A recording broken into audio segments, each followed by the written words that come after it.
Well, it took over a year, but it's finally happened. We're going to miss a week of releasing this podcast. I know you're all wondering what's going on. Are the wheels falling off? Is this Sonny and Cher breaking up all over again? Is this that part in that first Ninja Turtles movie where Donatello and Raphael finally have it out? No, the truth is that life just caught up with us. We tried to avoid life for a long time and sit down here in the basement enjoying our podcast, but as a world-famous chaotician once said, life, it finds a way. The good news is, the episode we were going to release is the much-awaited To All the Boys I Loved Before Too, which means that if we're going to re-release an episode to fill the blank, we might as well go all the way back, almost exactly a year ago, to the original To All the Boys I've Loved Before.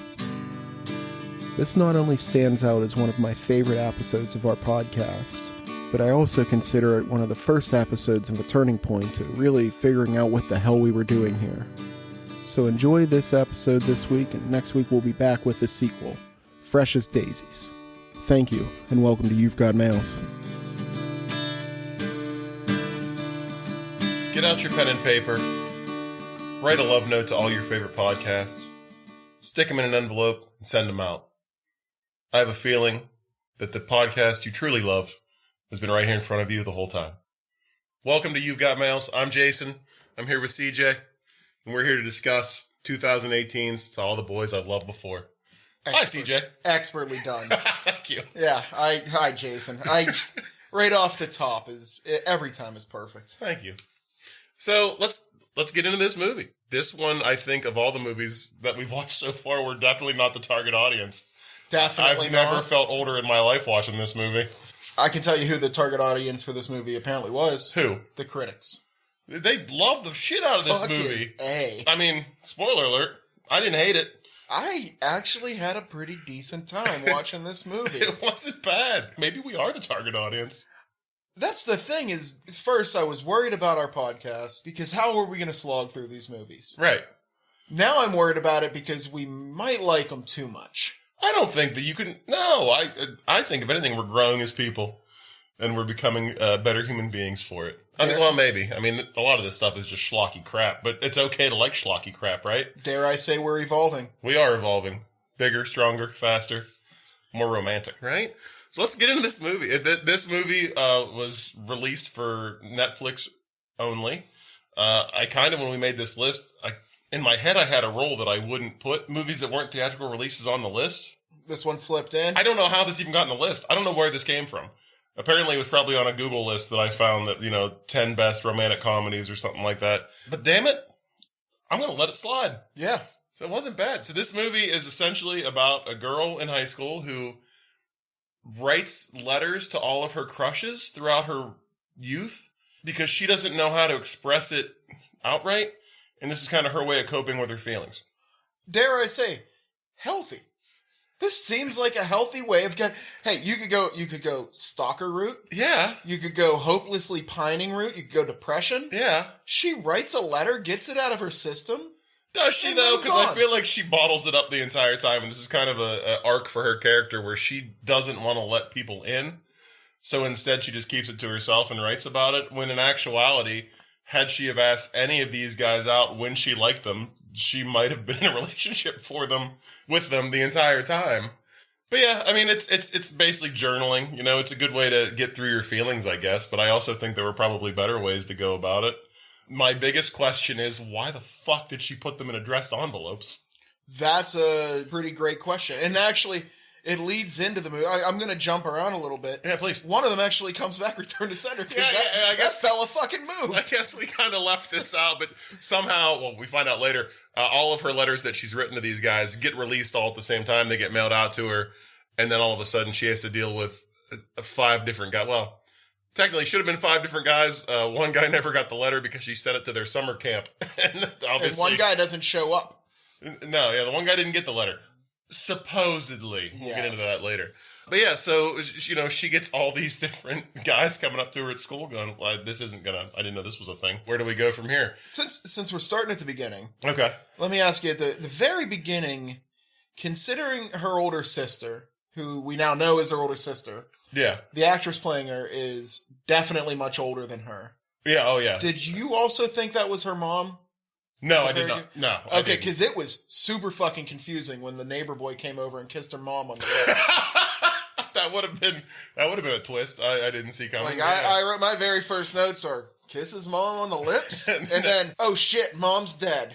No, I felt like she was her sister. Okay, all right. Although I was really confused, they didn't really spell it out. And they're having dinner at the beginning, and the dad, played by John Corbett, who some of you may know from Sex and the City. I had to Google that. That's how I found out what he's from. I did. I do know he's on our list. He's in My Big Fat Greek Wedding. So we'll be seeing John Corbett again at some point, hopefully. They're having a conversation at the dinner table, and he's like, well, she won't be back until Christmas because it's too expensive to fly back from Scotland for Thanksgiving. They never established the fact that this older sister was going to college in Scotland. And I was like, who the fuck? Because they said the mom was dead. But then they're like, well, she's coming back to visit. I'm like, wait a minute. Is she just dead to them? Like, did she move to Scotland? I was real confused by all that. There was a little awkwardness there. At this point, I still was trying to figure out if she was the sister or the mom, and I was, why is the mom going to Scotland? Yeah. But it cleared itself up. It did clear itself up. I'll tell you what, this movie had a lot of twists and turns for me. I was really invested the entire time as to who this girl was going to end up with. I really thought that it was going to be Josh, who's the boyfriend of the sister that's going away. The next door neighbor. The next door neighbor, which is always a classic teen romantic comedy kind of thing. He comes over for dinner, tells the older sister that he bought a plane ticket to Scotland, and she's like, not great. You should have talked to me about this. We come to find out that before her mom died, real weird deathbed advice, told her she shouldn't go to college with a boyfriend. So apparently mom was just DTF. Well, you know what they say about Edinburgh, right? Is that always go single? Is that what they say? Yes. Just haggis and hardcore. Haggis and shaggis. Oh, no, I like that. No. We'll come up with something. Yes. But yeah, so I really thought throughout this movie that he was going to be kind of the guy. And then there was a secondary main love interest. So, she writes these letters to 5 guys. We see 3 of them throughout the movie. Mm-hmm. Peter. I liked Peter. I like Peter a lot. I actually... Not afraid to say I liked Peter. No. Everything's better with a little Peter in it.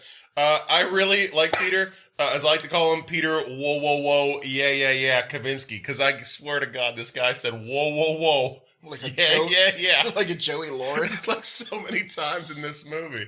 And thank God Peter had these scars on his face, because I really couldn't tell him apart from Mark Neighbor Ruffalo? Boy. Oh, I was going to say, did Peter give you real strong Mark Ruffalo vibes? He is now. He had Mark Ruffalo's voice. Like, I had to Google if they were related. They're not. But my God, was that guy just like a young Mark Ruffalo. Wow. Go back and watch it. Identical will. voices. It's insane. But Peter is basically the boyfriend of Laura Jean, who's the main character's high school nemesis, if you will. The popular girl. They used to be friends in middle school. They separated because one kind of went with the popular crowd. One was kind of the quiet, nerdy girl. And she had a crush on Peter very early on. They show a scene where they play and spin the bottle when they're probably 7, 8 years old. And she has to kiss Peter while her friend at the time, Jen, is interested in him. And this kind of, you find out that the movie kind of drove a wedge between them. Well, that's spin the bottle. Let me ask you. Have you ever played Spin the Bottle? Did you do that when you were younger? I vaguely remember going to a friend's party at his house when I want to say it was grade school, which I guess would have been like 7, 8 years old. So that checks out as far as the timeline goes. And I feel like we played it, but I don't feel like I ever got to spin the bottle, and I don't think it ever landed on anybody. I think maybe they kept the bottle away from me. I don't know. I remembered while watching this, my very first kiss with a girl. I don't know why I needed to emphasize that. My very first kiss was during Spin the Bottle. Yeah.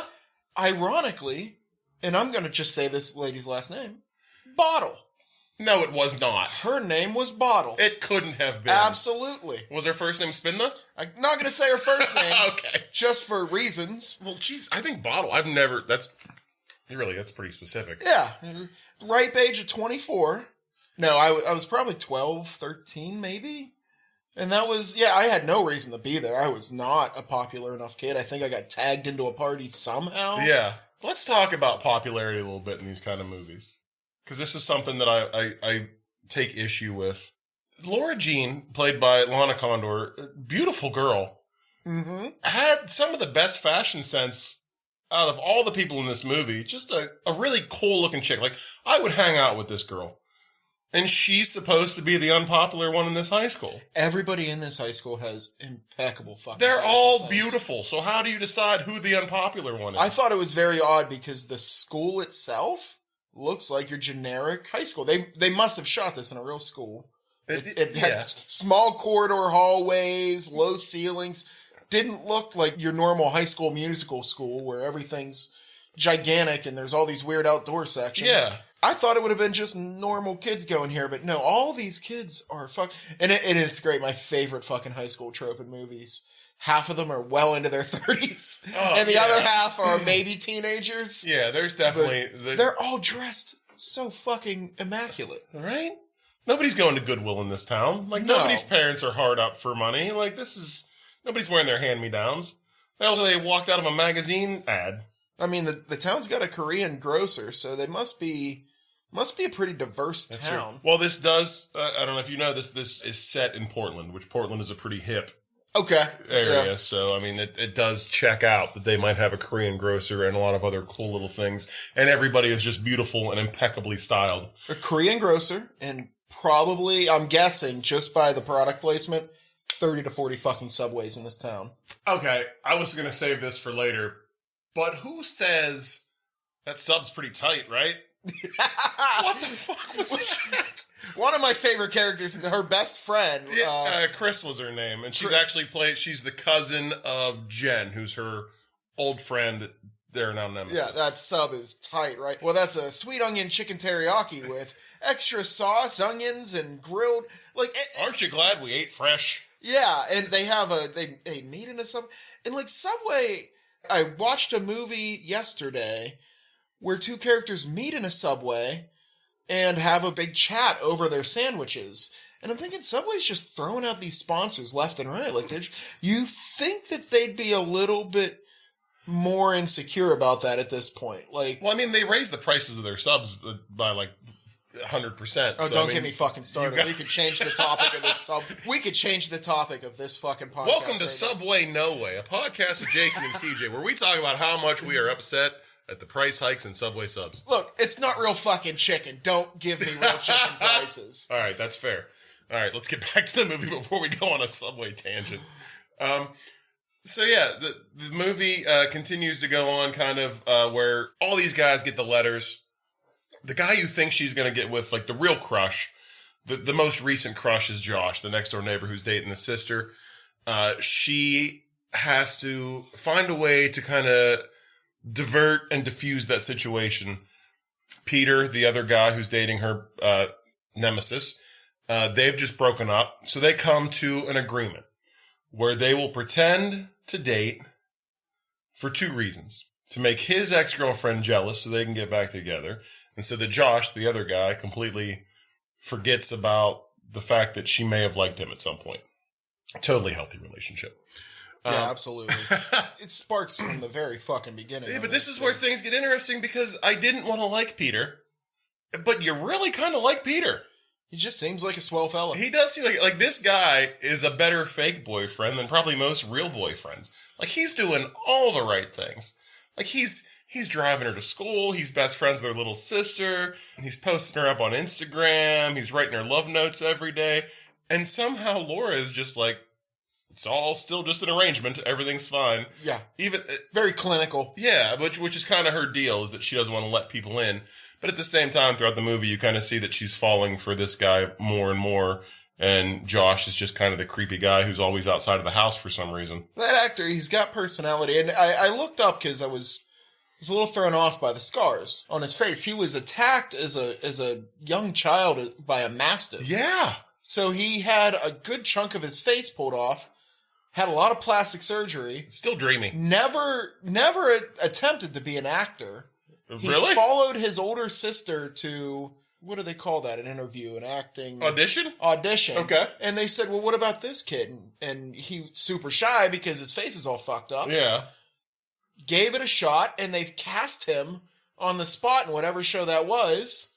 Wow. And it started his career. Good for that guy. Yeah, fucking A. What happened to that dog? What happened to that sister?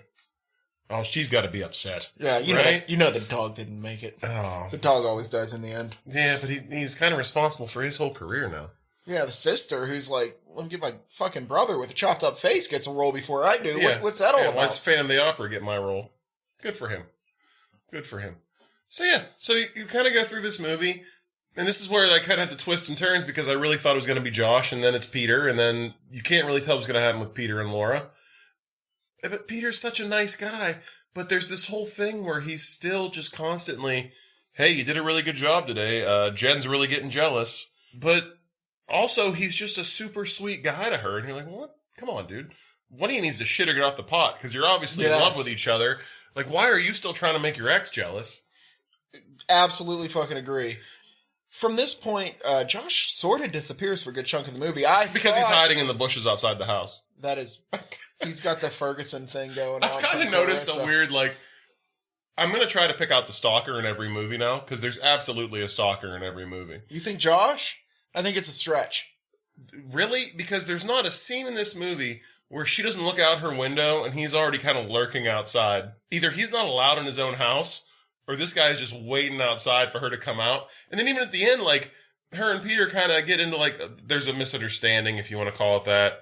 And he comes to the house to try to explain himself. And out of nowhere comes Josh, like, hey, buddy, leave her alone. And like he's just, like, waiting around the house, just waiting for something to pop off so he can come in and, like, save the day. I heard you on all the microphones I planted in here. Yeah, like, I don't know. Josh kind of weirded me out. I got a lot of problems with Josh, actually. I'm glad they didn't end up together. Hey, there's a sequel to this movie. Who knows? There's 2 sequels to this movie. I'm okay with that. So am I, but if she ends up with Josh, I'm gonna burn this place to the ground. I'll tell you that right now. And I know you live here, and I apologize, but there's no other recourse. It's all good. Hey, let me ask you, how many times do you hang out with your buddies and watch Golden Girls? It seemed odd, didn't it? Well, she's with her sister, and I'm gonna be honest with you. I love the Golden Girls. Like, I watch the Golden Girls alone. I've never invited you over to watch the Golden Girls. I could. Seemed like a weird placement. There's a few weird things that threw me off in this. I think women love the Golden Girls. I think everybody loves the Golden Girls, but I think if you ask any woman if she likes the Golden Girls, 99.9% of the time they're going to say yes, and they probably do still watch it if it pops up on reruns or on TV. My biggest problem with this scene, where her and her sister are watching the Golden Girls together, they live in a pretty nice house, right? Like, it's a big, beautiful house. Yes. Do they not have a TV? They're watching the Golden Girls on the smallest laptop I've ever seen, but they're in the living room.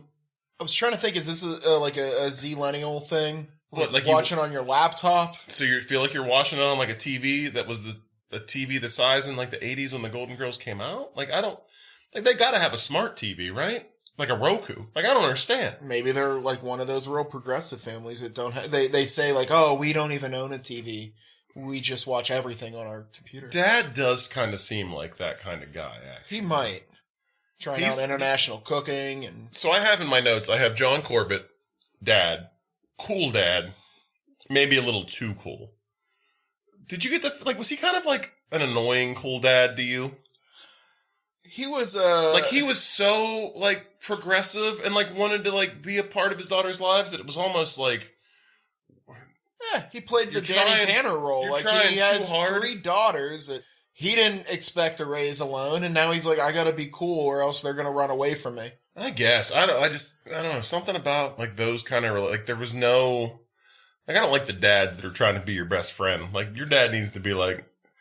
The fuck you are going to a high school party where there's drinking and, like, sex? Like, no, but instead he's like, hey, have a good time. He reminds me of my dear old mom. Oh, really? Yes. All right. My mother was very similar. She would just tell me, look, you're going to go out there. You're going to go do stupid shit. Yeah. Go do stupid shit safely. See, I was never... Figure it out. Here's a handful of condoms. I love my parents to death so much. They're just the best parents. I was just never in that situation where that conversation needed to happen, I don't think, because I was not a real social butterfly as a kid. Like, I pretty much stayed within the confines of, like, where I lived. Like, I grew up in a small little plan, like, and just hung out with a few people here. And, like, I never left. Like, I never went out on my own. Like, Once I got my driver's license, I would go to the mall, as kids did in like the late 90s, early 2000s, and hang out at the Hot Topic. I don't know. I just felt like my parents never needed to have that discussion with me because that was not an option for me to go out and like drink. And I don't know. It just wasn't a thing that I was doing at the time. And they probably knew that. God, I was like the exact opposite. Yeah. There were weeks and sometimes months where my parents would not see my face. I would call in. Oh, God. I would check in, but I was a roamer and not a bad child, but she would just tell me, look, hey, the golden rules are don't hurt anybody. And if you're going to be stupid smartly. Like, if you're going to have underage sex, take some fucking condoms because we're too poor to raise a child. Oh, yeah. You know, things like that. If you're going to go to a party where everybody's drinking and smoking weed, don't be the slowest child at the party. Make sure you can jump a fence. Yes. And always keep your shoes on. She was that kind of mom. The kind of mom that was like, I trust you. Here's my signature. Practice it. Very nice. I could still sign my mom's signature. That was my own role, which I learned in college, was if you're at a party, always keep your shoes on. Because one time in college, we were at a party. All of us were underage because it was like first year and I was probably 20 years old. People were imbibing. The cops came and knocked on the door and everybody bolted. And I'm running through the city streets in my bare feet because I had my shoes off at the time. And I was like, I will never take my shoes off at a party. Rookie fucking mistake right there. Yeah, so for all you listening at home, if you are underage, be safe and always keep your shoes on. Before we get back into this movie, I'd like to tell you a story. Okay. Just because we're talking about parents, we're talking about cool dad. Okay. I don't think I've ever told you this story, but my mother was the condom lady. And by that I mean, one day in high school, swear to God, every part of this happened. I had stepped outside. I went to a high school where they had an outside portion. You could go out during lunch. Uh-huh. It was about 10, 15, 20 degrees. I just stepped out for something stupid. Didn't have a coat on. Right. Just so happens my mother, my father are driving up the street. Oh no, the mom radar went off. She's like, my boy's outside without a coat. This is in a whole different part of town. She knew. It was, her spidey sense was tingling. She jumps the fucking curb in her New Yorker wagon. Oh, Jesus. Boom. Starts screaming. What the fuck are you doing out here? You ain't got no coat on. All you little shit kids out here with your fucking... You're all gonna get sick. Starts screaming at me in front of the entire school. People are opening windows to look at this. She realizes she has an audience. She's going back in the car, pulls out a shopping bag and says, "Do all you kids have enough condoms?" Holy what? Starts handing condoms out to all of my classmates. And I hear phrases such as, "Oh, these chocolate ones, they taste real good." Oh, God. Yes, that was my mother. And she was a hit. And it became a once-a-month situation where CJ's mother, the condom lady, would show up outside of school and hand condoms out. All right. I need to ask you a question. And I don't want you to be upset by this question. Why I'm not in fucking therapy right now. No, not that. So, do you think that this was her plan all along? And if not, why is your mom just driving around with a grocery bag full of rubbers? You know what? One day, we're going to get into the CJ's Mom podcast. Okay. That isn't even a 4 on the weirdest fucking stories of my parents. Once we run through every rom-com and romantic drama on the planet, we'll start the CJ's Mom. We'll leave people wanting for now. All right, that sounds good. We'll go romantic movies, Subway, CJ's Mom. Yes, we could turn this into a therapy session, but then from there we'll figure things out. Look, you said a few things there that kind of triggered something for me. Nothing to do with my mom and a giant bag of condoms. But the school you went to. I always get super jealous when I see schools in movies with so many freedoms, I guess is a way to put it.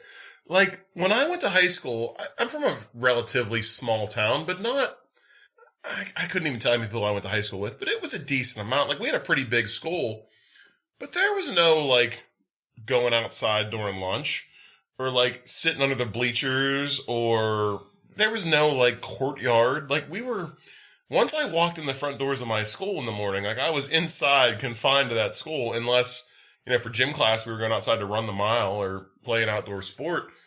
There was a scene in this movie where she's trying to decide where to eat lunch, and she goes from the lunchroom to the library to outside. And I'm like, no, in my school, like, you ate lunch in the cafeteria or you just didn't fucking eat lunch. Like, there was no options to go somewhere else. Were you like, your school was probably more of an island, though? There wasn't much around it?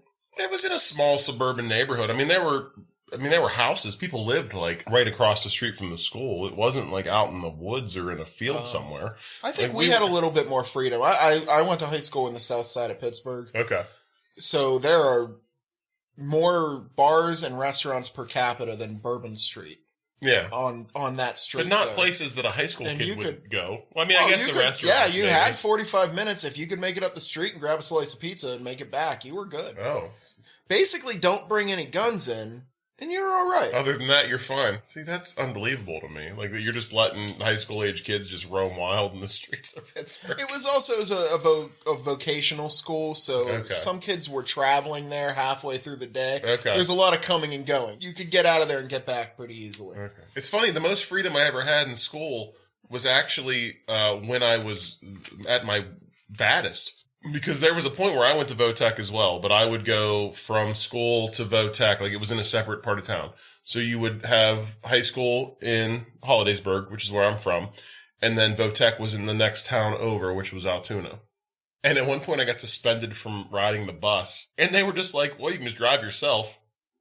So I would just be able to, like, I'd be the coolest kid in school, walking back in with a bag of McDonald's for lunch. Like, it was like, you're punishing me, but you're also just letting me be awesome, be to my own devices here and drive around and bring in 20-piece nuggets for all the kids. So yeah, joke's on you, Hollidaysburg Area High School. I had a blast being suspended from the bus. All right, back to this fucking movie. Okay. Hey, you know what? And I feel like we're avoiding this movie, but I actually really I did like this movie. I'm trying to contain myself for the rating, but I did like this movie.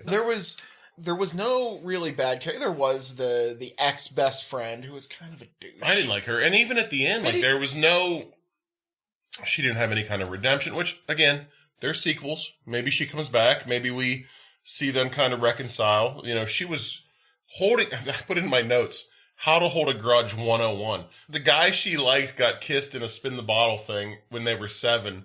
Now they're 16 and she still hates her guts for it. And I'm like, and if you saw the kiss, like, she didn't even want to kiss him. It was like the most innocent, like, she's like, there was no tongue. She imagined that tongue. She says there was no, well, she even says, Laura says there was no tongue. And Gene goes, there was tongue to me. Yeah. I was like, well, there wasn't. Like, it was like the most, like, quickest, like, little peck. What a great line. Yeah. It was good. Okay, so we basically have the movie up until the point where it turns. They will they, won't they? They go to this cool cafe a few times. Then they go to this ski trip. Yeah. Let me ask you another question. Okay. Did your high school have these things where they did? I never went on them. Took a bunch of kids out and let them. Well, this is the thing I don't know. Like, it's because I was never the kid that got to go on these things. Like, we had there's a little kind of a ski resort, if you want to call it that, in my hometown or close to my hometown. So there was a ski club and like guys that would snowboard, and they would take trips there. I couldn't tell you if they stayed overnight, what they did. But this is another part of these movies that make me jealous about my high school experience, because they sent all these kids away to this ski resort for a ski trip, and they walk into the lobby of the hotel, our main characters, and there's one kid there who's just like, his exact words, I don't want to say it's exact words, but he was like, they told me they wanted, has to have assigned rooms, and he's got all the room keys in his hand. And he just throws them out and he goes, sleep where you want, sluts. That's exactly what this guy said. I'm into it. And then she's like, they made him our chaperone. He's in the same grade. They made a kid from the school. There were no adults on this ski trip. And I was like, what the fuck? But at the same time, I was like, I never got to go on these kind of trips. Like, I think, so here, my one high school field trip, we didn't stay overnight. No, I had no good experiences like this in high school. There were no, like, overnight trips, like, fun, like, weekends away with, like, my high school classmates. I never went to camp. Seems like a good way to make sure that, like, a quarter of your class is pregnant 9 months later. Yeah! This seems like a terrible idea. Unless CJ's mom rolls through. I don't think my school had the finance to, 1, send children on trips like this, or 2, deal with the amount of pregnant children after this. There wasn't a single, I'm not even sure. I think the bus driver might have been a student. I'm not even sure. I didn't see one adult in this Aside from like 2 parents and a waitress, I didn't see a lot of adults in this movie. I mean, we've both worked in service industry jobs before. If you see that walking in, that's a terrible situation. Oh my God, just like a busload of high school kids like let loose? Yeah. Like this kid's in the lobby just like, sleep where you want, sluts, and the hotel desk clerk is just head in the hands like, fuck me. Like this is what I have to do this weekend? Like I don't want to clean. Like, yeah, like who's going to clean the hot tub? God damn it. In the hot tub. Yes. Here's what threw me off. All these kids partying around here. They have this romantic scene in the hot tub. That hot tub would be a cesspool. He would not be the only person in there to begin with. No, he was all by himself out there. Oh, there would have been some whitefish floating around in that bad boy. Oh, God. Yeah, there would have been, yeah. That's disgusting. For the kids at home, use condoms. Maybe he just shooed him away because he knew he was waiting for Laura Jean to get down there. Oh, he's a popular guy, so he's like, look, I got a plan. Yeah, when they walked in, he was like, you get the hell out of here. So let's go from there a little bit, I guess. This is the scene where they finally decide that they're in love with each other. They've kind of had like a little bit of a separation where she still thinks that he's trying to get with his ex, but everyone around her can see that he really likes her and that she really likes him. So she's having an evening in the hotel room with her new gay bestie. This kid's awesome, too. He is awesome. And he's one of the guys that she wrote a letter to. Turns out he's now gay, and like she kind of confesses everything to him. He's kind of the guy where she says, this was all, I wrote all these letters. We're pretending to be boyfriend and girlfriend. He's like, girl, he's in the hot tub waiting for you right now. How he knew this, I don't know. So she goes down to the hot tub. They finally realize that they want to be together. And then the very next day, it all falls apart. I was a little upset by that part of the movie where like there was not even like a moment of happiness where like they dated for a little bit. It was literally, they go in the hot tub together.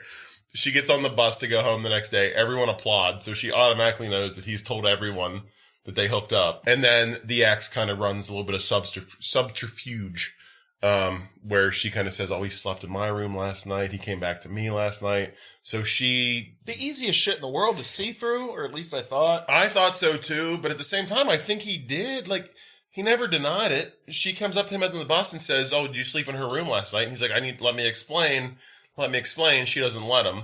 You come to find out that he went to her room that night after he saw her to end it. He never really says he didn't sleep in her room. I still get the impression that's where he slept that night. Whether anything happened or not, I don't know. I like to think Peter, whoa, yeah, Kavinsky is better than that, but who knows? So, yeah, you get that whole, and this is you come to expect this from any rom-com. You spend the whole movie waiting for them to get together. They get together. Something happens. They split, and then they come back together. I'm calling this the implosion. The implosion? The implosion is what has to happen. It happened in 27 dresses. They bang in a car. 2 scenes later, the implosion. Yeah. The Notebook, the implosion happens very early. Then it happens 2 or 3 small implosions later. The whole movie was a fucking implosion. Same thing in Love and Basketball. They had an implosion. And it's usually at the beginning of Act 3. They also had 3 or 4 implosions. Yeah, theirs were a lot more tolerable. Yeah. One thing I give this implosion, I'm just going to keep saying that word. Implosion is it's the adorable of this episode. Also, I'm going to put this fucking bucket on the table. If one of us says adorable, you have to put $5 in the bucket. This movie was adorable. Let me get my wallet. You know how many adorables I have to cut out? I don't know why you would. Too damn many. All right. But that's adorable. Yeah, we're grown-ass men, for God's sakes.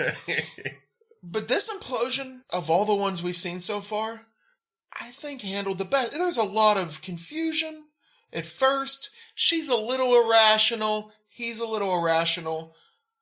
They quickly get over their shit and talk it out with the parties involved and handle this shit like actual human beings would handle it. I don't totally agree with that because they pretty much just block each other. Well, he knows he's in love with her. He knows what really happened. He knows that there's been a misunderstanding. She doesn't see that, so she's kind of just pushing him away. We get a scene where, her sister comes back from Scotland. She's all haggissed out. She's been haggissing and shaggissing. She's home. They're having Christmas, they're making Christmas cookies. Peter finally just comes to the house and knocks on the door to try to talk things out. And this is when Josh, the guy in the bushes, pops out of nowhere. As a wrestling fan, how fucking awesome would that have been if you heard like Stone Cold's entrance music? And you're just like, oh shit, he's here. He's in the weeds. Yeah, but he comes out, and then the sister finds out that, at some point, Laura Jean was also in love with Josh, and this causes almost a secondary implosion between her and her sister. So there is a little bit of dancing around a few things. There's some definitely struggles between all parties involved. And meanwhile, like Josh, I feel like while he is the creepy guy in the bushes, has also kind of accepted the fact that even he can see, even though he was against it at first, that Peter and Laura Jean should be together. But he's a fucking adult. Yeah, but unfortunately, the sister kind of gets bits and pieces, and then they have a problem. Let's talk about the fact that the fucking sister is first year in college, and they are juniors in high school. Probably good she dumped him. Yeah, there's a lot of weird, like Peter. She says she's over 18. Look, call me old-fashioned, but there is a fucking dividing line. When you hit 18, you've got to... And there's also a secondary, like, I feel like I wrote this in my notes, too. Peter's ex, Jen, dumps him for a college guy. They're freshmen in high school, and she's dating a guy in college. No, they're juniors. So they're right before juniors, their senior year. But they're like 16, right? 16, 17. 16, 17, and yeah. She's dating a college guy as well. So, let me ask you this. Let me ask you a question. Have you ever dated outside of your age range? Like when you were growing up, like in high school, how much younger, how much older, relationship-wise, did you go? I think I can say, my wife. She's older than me. Okay. By a couple years. I have never once dated somebody my own age.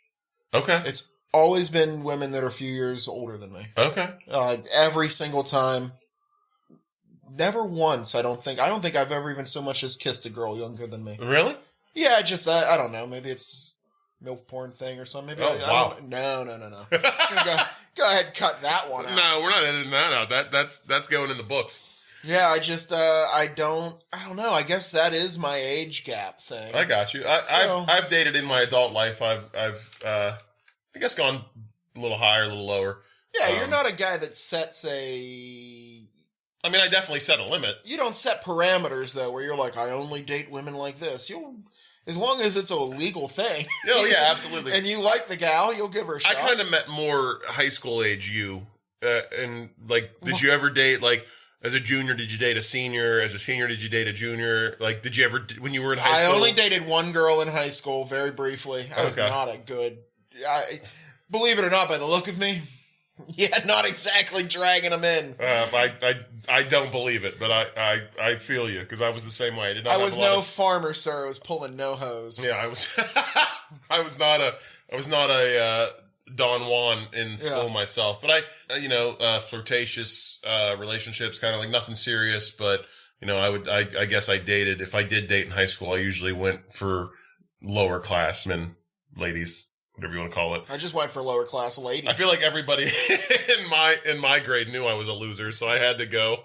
I was like, well, I look cool to this girl. Yeah, see, I only had one real girlfriend in high school, and she was homeschooled and about a year or two older than me. Oh, so she had no idea. She was like, I don't even know if you're cool or not. I don't even know what... Might as well have been Amish. I don't even know what guys are supposed to look like. I've never left my house. All right. So I thought after this that it was a lot more...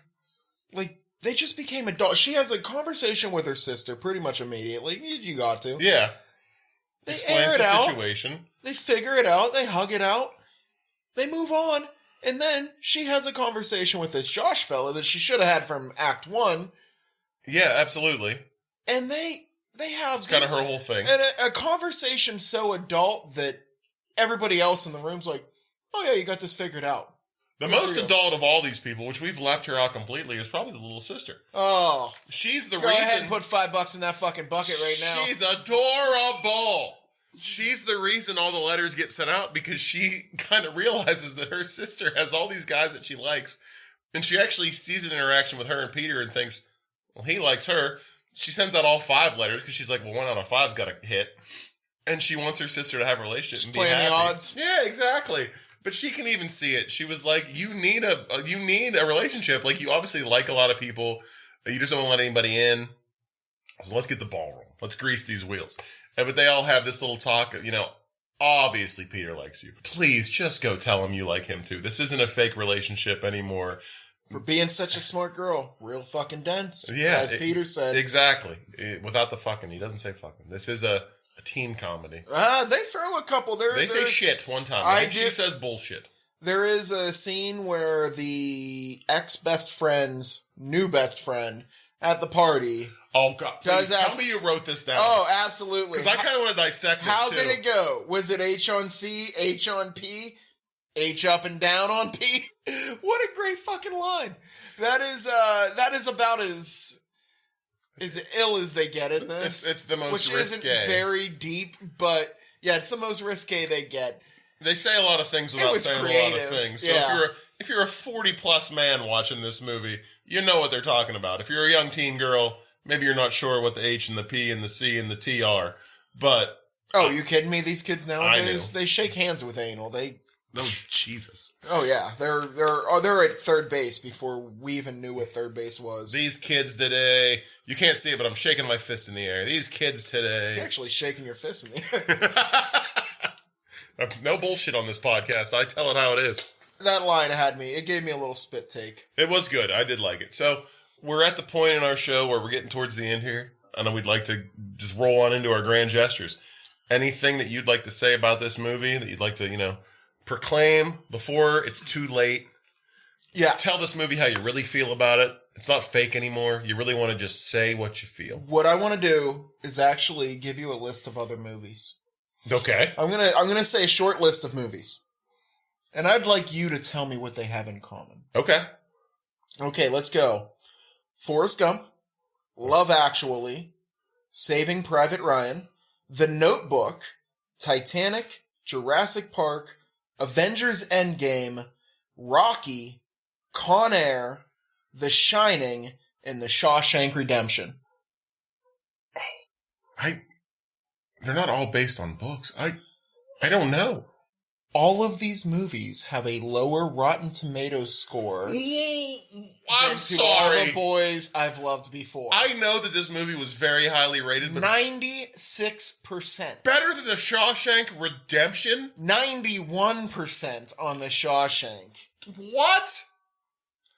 And also, can we talk about the fact that Con Air only has a 58%? You know what? No. We won't talk about that. That's horseshit.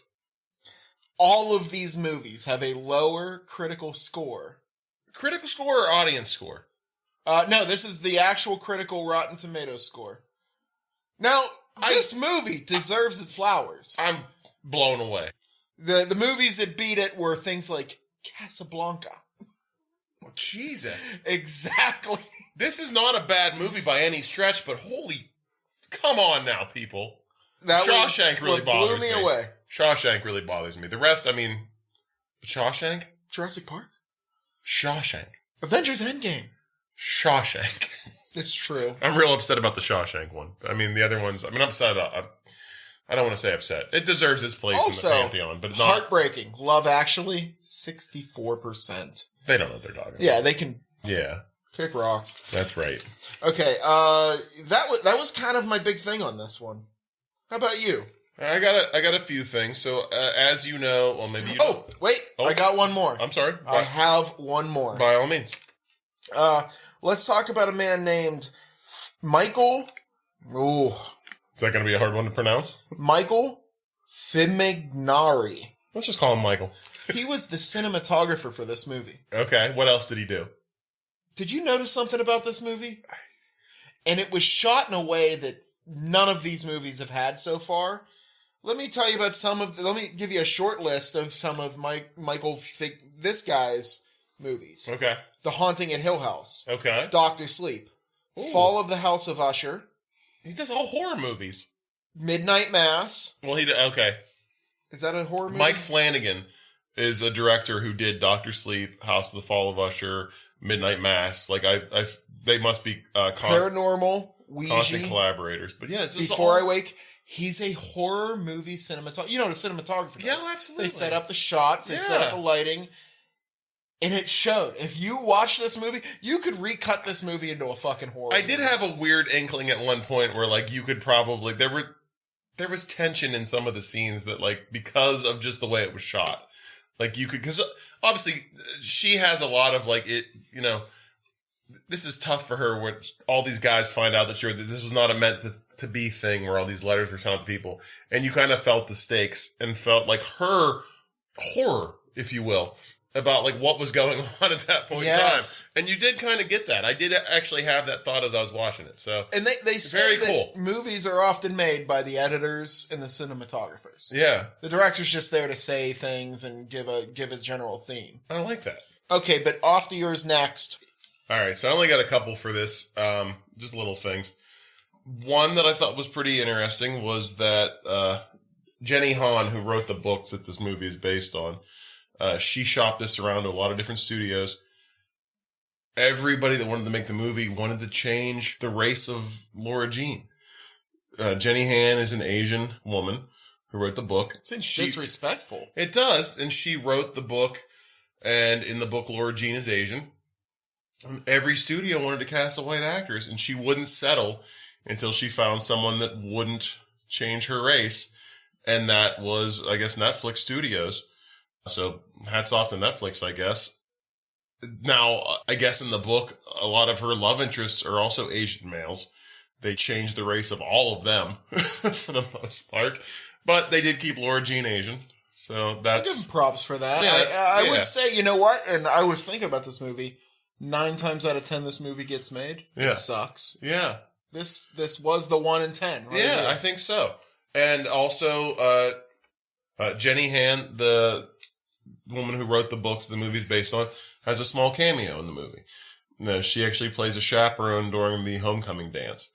So when when they're dancing, yeah, when the boy comes up to her and asks her to dance, and they kind of have a nice shot where he takes her hand and leads her out on the dance floor. There's an older Asian woman there who is watching them dance, and she plays a chaperone. So that was kind of cool. Her and one of the boys on the gay best friend. Yeah, the gay best friend. Yes. Who Lucas, I believe, was his name. I would have thought at this point, this was filmed in 2018. Yes.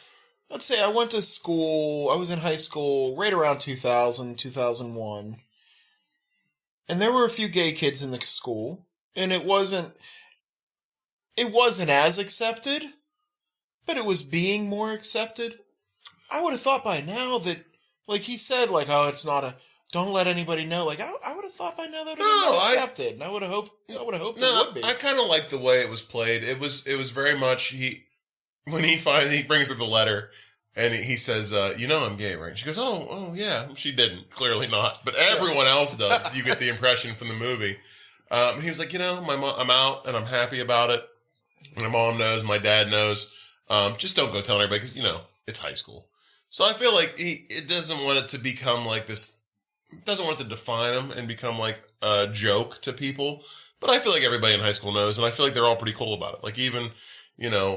she tells Peter at one point, I wrote a letter to him. He goes, he's gay. You know that, right? Like, everybody knows. Like, this dumb jock knows. Like, everyone knows and everyone's cool with it. So I didn't hate, like, I didn't feel like he was hiding it. Like, he says he's out and he's proud. It's just more or less, like, I don't want it to become, like, the news. You know what I mean? Like, it's not his identity. People that know. People that don't know will find out and it's fine. But I'm not going to, like, I don't want it to just spread out all over the place. Okay, that feels better. Yeah. I like that. Yeah, I was fine with that. The last thing that I have is Laura Jean invincible? There's a scene in this movie where she tries to sneak out of her house. She comes out of her second floor window, trips, rolls off the roof, falls about 20 feet, pops right up and just goes, ow, gets on her bike and rides away. That stuntman had a bad day, I can tell you that. It was stunt lady. It was a great comedic moment, but Jesus, was that unrealistic. Like, she would have at least a broken arm or a broken leg. Oh. She just popped right up like nothing happened to her, so that was enjoyable. All right, so with that being said, if that's all you got, that's all I got, let's get into chick flick to a dick flick. Do you have any ideas on how to make this movie more appealing to a man? Sure. One thing that would have made this more of a dick flick is a ski-off. They mentioned black diamond. I don't know much about skiing. Never been skiing once in my life. I know that when somebody mentions black diamond, 2 people better be going on that black diamond course. Is one John Cusack? Yes. To prove their love. Yes. They mentioned this black diamond multiple times, and there is no ski off. On my fucking list, it says ski off! Exclamation points. Never paid off. 3 lines later says, no fucking ski off. Very disappointing. It was I don't know if upsetting. that would have made it a guy flick. What I think would have made this more of a dick flick was a little throwback to some late 90s movies like this. Where, so what I would have wanted to do was replace the dad with Jason Biggs. Okay. Okay? Replace some of the school teachers with, you have Stifler. He's playing. I don't know Stifler's actual name, but Sean something.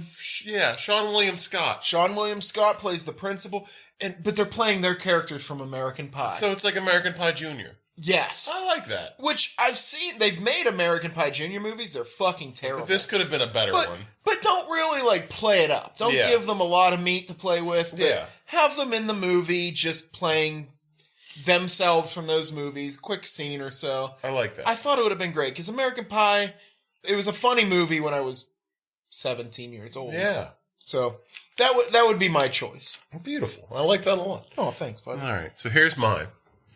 So we know that Laura Jean's mom died, right? Yeah. But we don't know how. Turns out she worked for the government. She had government secrets. On her deathbed, she didn't share with her oldest daughter, don't go to college with a boyfriend. She shares these government secrets, right? Her daughter goes to Scotland. We have a Taken situation where she's kidnapped and being being interrogated for these government secrets. What's she going to do? Who's going to save her? I'll tell you who. Laura Jean and her 5 lovers. She sends out all these letters to these guys. Listen, I had a crush on you since I was young. I know you're proficient in martial arts. One guy's a knife expert. One guy's an explosives expert. One guy is a getaway driver. I don't know. You got a crew of 5 guys. You create a little SEAL Team 6 where Laura is the head. It's like a reverse Charlie's Angels. She's like the head of this team. And then her 5 crushes all have some kind of specialized experience in combat. Oh my God. And they have to fly. The banter alone. And they're all vying for her love. It's who's she going to end up with? But also, are they going to save the sister? And this is where I go with it. Obviously, Peter, whoa, yeah. He still gets the girl in the end because he's the best out of the 5. I know there's no winners, but you won. Yeah, thank you. Fuck. Let's get into the Nicolas Cage portion of the contest. Okay. Contest. It's not a contest. Even though I just won. The Nicolas Cage portion of the podcast. I'll go first this time. Okay. This one was actually hard. And it's not hard because it was actually still easy to connect one person in this movie to a Nicolas Cage movie. Yes. But not where I would have thought. So I go down the rabbit hole. And the first thing I do is I look up the dad, who is played by John Corbett, because he's the oldest guy in the movie. And I'm like, if anybody's been in a movie with Nicolas Cage, it's going to be John Corbett. Go down the list, nothing. Can't find a damn thing. So then I go to the woman that played Peter's mom. Because she's also, I went from oldest to youngest, because I'm like, it's got to be one of these older people. Makes sense. I also did an IMDb search on the lady that plays the waitress in the diner, because she pops up as part of the main cast, because she's had 100 fucking acting credits. Not a single movie with Nicolas Cage. The guy that plays the coach, he has one line.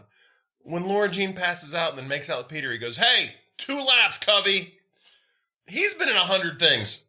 Not one with Nicolas Cage. So I was like, oh, this is going to be tougher than I thought. I started getting into the younger cast. I start going main characters.